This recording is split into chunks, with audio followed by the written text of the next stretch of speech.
and Technology versus Willie Cater.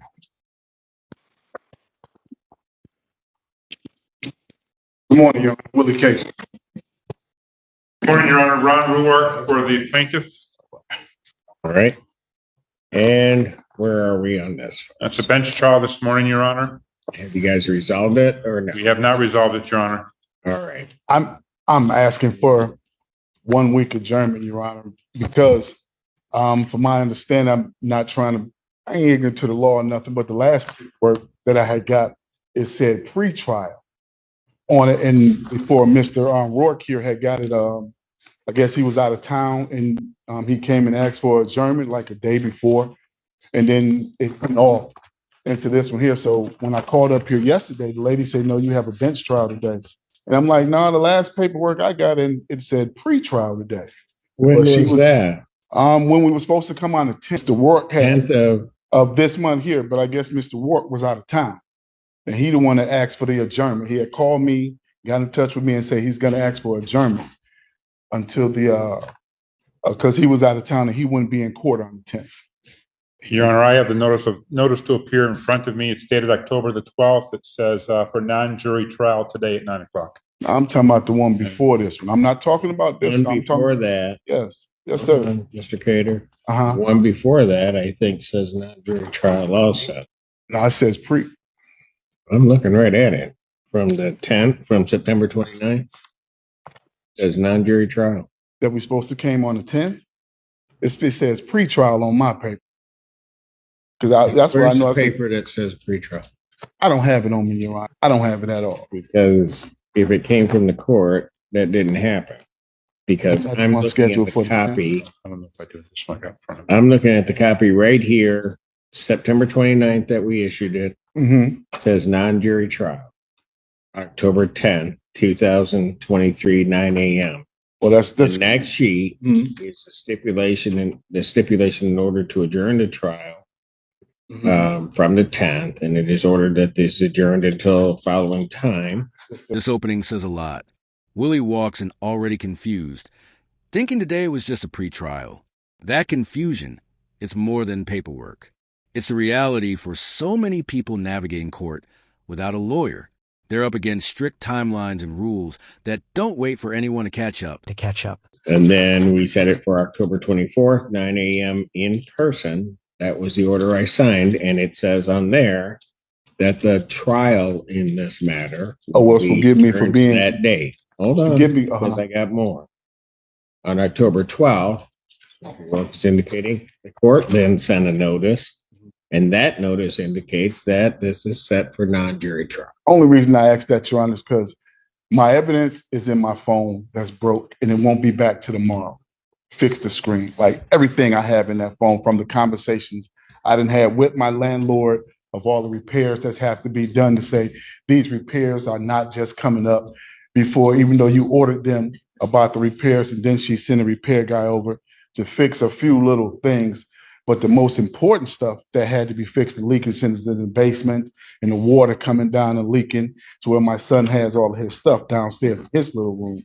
You know, all of that still has been unresolved. So they did come over there and did a doorknob, fixed the stair and all of that there, and sent the court the paper that the maintenance guy had done the work.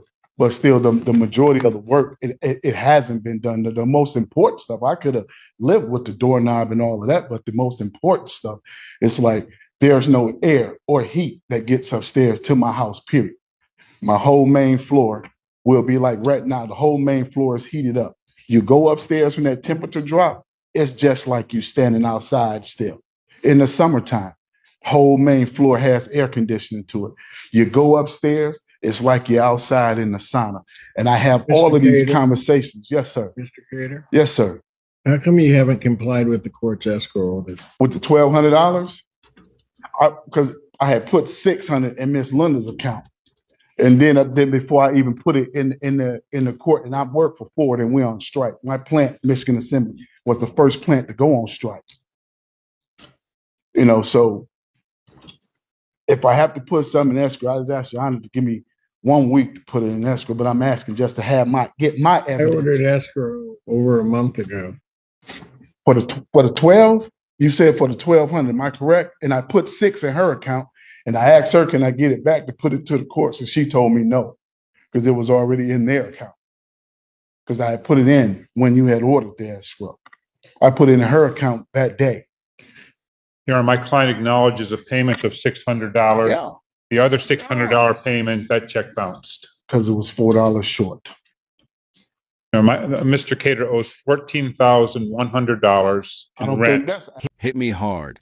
Willie's talking about leaks, no heat upstairs, and his son's stuff being ruined.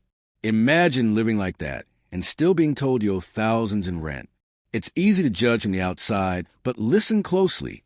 He's not denying he owes. He's saying he couldn't even get repairs fixed. That tension between survival and the system is what drives so many eviction cases. accurate number. Your 7 Honor. months of rent. He hasn't paid since he paid March pursuant to the last court order. He hasn't paid April through October, except for the $600, which he's been credited with. Your client hasn't fixed none since April. I would also point out, Your Honor, You know, your that- client hasn't fixed the essential stuff. Mr. Cater, Yes, sir. I listened to you. Yes, sir. You were not interrupted. Yes, sir. So the way it works here is when he's speaking, you will not interrupt. Am I Yes, clear? sir. Am I clear? Yes, sir. Your Honor, we've been litigating these matters, evictions. This is the third eviction since July of 2022. It wasn't until the eve of the trial in this case that Mr. Cater complained about any repairs that needed to be made. And now he's using that as an excuse not to pay his rent at the 11th hour. We're asking for a judgment of possession in the amount of $14,100, $160 in court costs, for total judgment of possession for $14,260. That's 7 months rent. Can I respond now, Your Honor? And for the first 6 months of the rent, Your Honor, he said nothing about repairs that need to be made. These repairs has been talked about with being a landlord for a year now better. I mean, that's why I say I have all the evidence. I have the text. We have talked and she knows Mr. this. Cater, Yes, sir. I'm not adjourning the trial. You guys will either work it out or we're going to have a trial today. You haven't. Brings the hammer. 7 months unpaid, a bounce check, and the judge.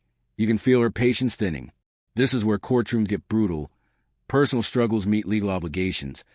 And the law almost always sides with the lease, not the life behind it. Given me any reason to. You're telling me something shows that it is a pretrial notice. I have no pretrial notice. What I'm asking, Your Honor, is that I get my evidence. They're in here with all their evidence, and she's in here with her lawyer. I can come in here and contradict everything he's saying. Because I can get it, I can show you, I can get it printed out. Only thing is my phone has broken, which I can't get it tomorrow. I didn't ask for the adjournment on the 10th. They did. I was ready because I had my phone at that point. You understand, Your Honor, to show you, Your Honor, that what I'm talking about is factual, is the truth. Mr. Cater, had you complied with the escrow order, I may not have a problem. You have not complied with any order that I've issued here. Your Honor, I could pay the money in escrow tomorrow. Guaranteed you. That's a guarantee. I'm on strike, Your Honor. Hey, we only getting between $400 some and $500 some a week now. And this, Mr. Cater, you were supposed to put the money in escrow prior to now. And I gave her half of the money. Put $600 in her account. Then where's the other? I can have it to you tomorrow, Your Honor. Well, you gave 600, but then Yes. 600 that bounced, right? Yeah, it was So- $4 short in the account. Okay, but the $4 didn't get made up and given to her. No. Right? Okay. Then that was what, for September? I'm leading up into October. Yes, sir. And then I don't have October rent in escrow. And I'm all the way through October now. Hmm? So why would I adjourn this? So I can show the court and Your Honor that I can put what I can in escrow tomorrow, Your Honor. How much they gave me, I probably have $1,100. Who knows? But I'm just telling you, my evidence is pure. I understand that what she's saying, and the only way she sent the repair guy out there is because you ordered them to. Other than that, it wouldn't have been seen. because these repairs have been going on now for over a year. And this is what his client knows. I didn't just come in here and start Cater. making and asking up for Cater. repairs to be done. Mr. Cater. This is heartbreaking and raw. Willie's not some deadbeat. He's a worker on strike, scraping by on $400 a week. He's literally begging for one more week to prove himself. But court doesn't bend for broken phones or broken paychecks. If you're late, you're late. And that's the reality of eviction law. We'll be having a trial today. At what time, Your Honor? You know what? No, You I'm better- just, I'm, no, I'm, yeah, I'm trying to get Mr. some Cater. understanding. Mr. Cater, check yourself. You do not address me that way. Yes, Ever, sir. ever. I just- I'm going to pass. No, Mm. don't ever. Okay. I'm going to pass the matter for a half an hour. That way you can figure out if you can get your evidence and you can figure out Not how gonna you're be going able to to conduct your, how you're going to. I'm not conduct- gonna Do be- not interrupt me, Mr. Cater.